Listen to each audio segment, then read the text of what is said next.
It's official. Donald Trump has been elected President of the United States. Donald Trump's first presidency gave Washington a playbook of hardline tactics for preventing China from overtaking the U.S. as the world's dominant economic and technological power.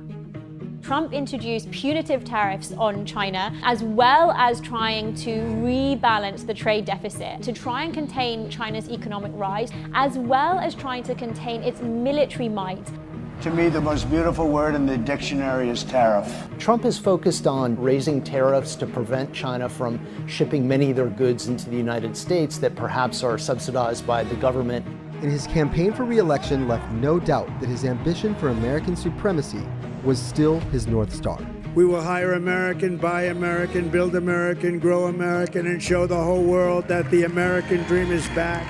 But after 4 years out of the Oval Office, Trump is returning to face an emboldened, savvier China, and one the U.S. may already be losing its battle to contain. Tackling that is likely to be one of Trump's primary plot lines in the sequel to his first 4-year showdown with China.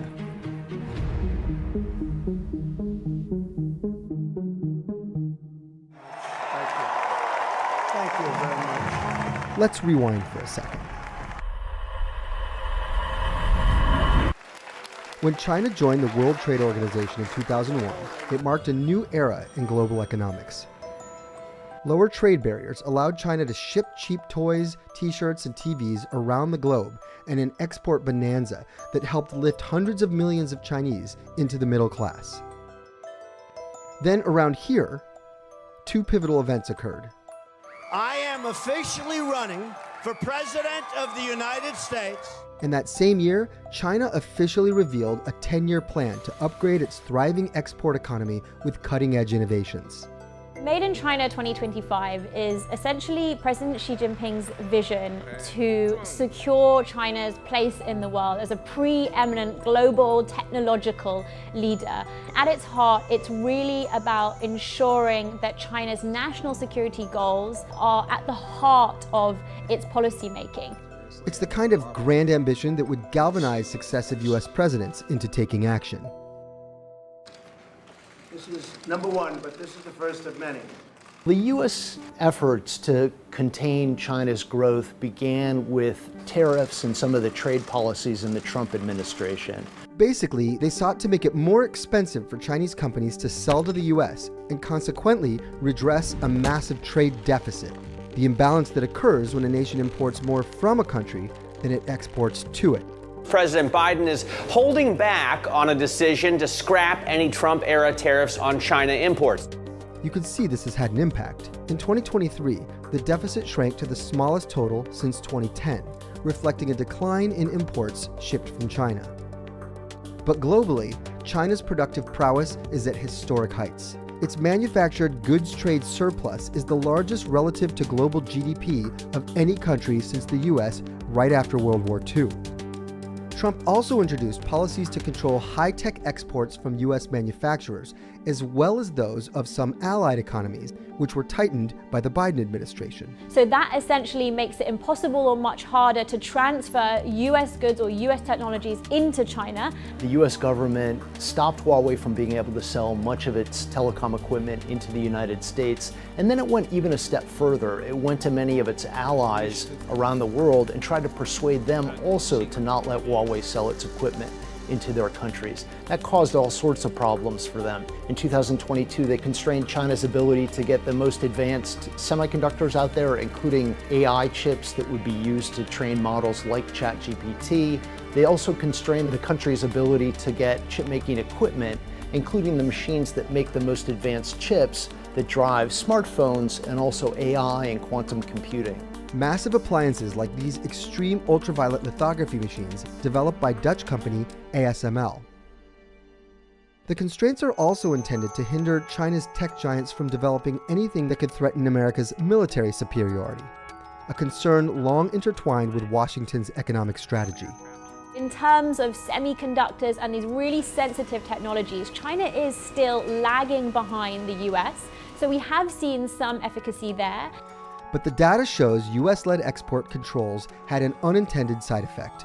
they forced China to become more self-reliant and invest in its own scientists and researchers. They've been very aggressive in applying for patents that they think are going to help them develop domestic industries that are critical to their future. When President Xi Jinping makes something a priority in China, he can point to banks to provide cheap financing, he can point to state-owned enterprises to throw their full weight behind backing that certain sector or industry. For instance, backers of companies like Shanghai Microelectronics Equipment considered China's best bet for competing with ASML's advanced lithography machines.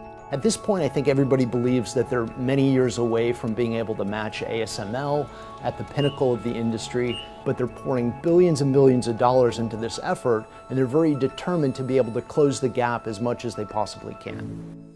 Evidence that China's semiconductor ecosystem was expanding emerged in 2023 when Huawei released the Mate 60, or more precisely, when Bloomberg News commissioned a research firm to take one apart.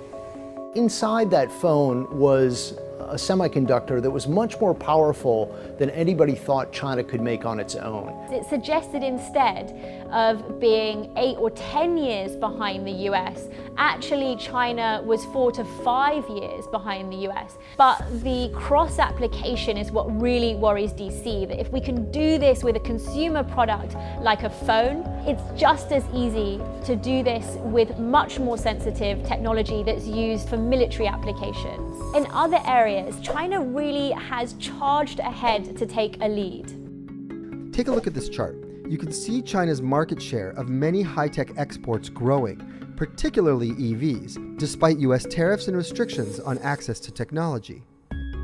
Ultimately, there is this idea that trade always gets through. And that's sort of what we see when we think about the EV industry in China. So, for example, a big EV automaker like BYD, it's already getting around some of these potential restrictions by building factories in places like Thailand, in Hungary, and in Brazil. Trump wants to further limit imports of Chinese EVs and batteries, and in his second term may try to fulfill a popular campaign pledge to protect US car makers. I will impose whatever tariffs are required, 100%, 200%, 1,000%. They're not going to sell one car into the United States. The concern in Washington is that the electric vehicles and some of the software behind them would be able to collect personal information and perhaps share it with the Chinese government, or at least with the companies that are involved in making those vehicles. It's the kind of rhetoric Beijing has vehemently rejected.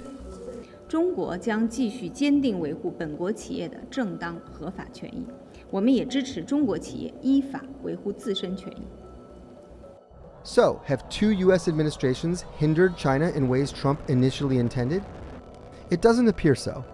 The vast majority of Made in China 2025 targets that Bloomberg tracks actually have been achieved or are on track to be achieved. Tariffs have helped cut America's trade deficit with its rival. But, as we saw earlier, they haven't prevented China from boosting exports elsewhere.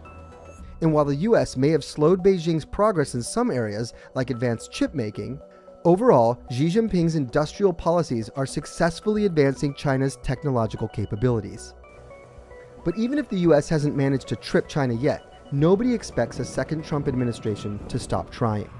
If you look at the geopolitical landscape, I think it's clear that the United States will continue to apply pressure on their ally for more restriction. How this sequel to Trump's first confrontation with China will play out is yet to be written.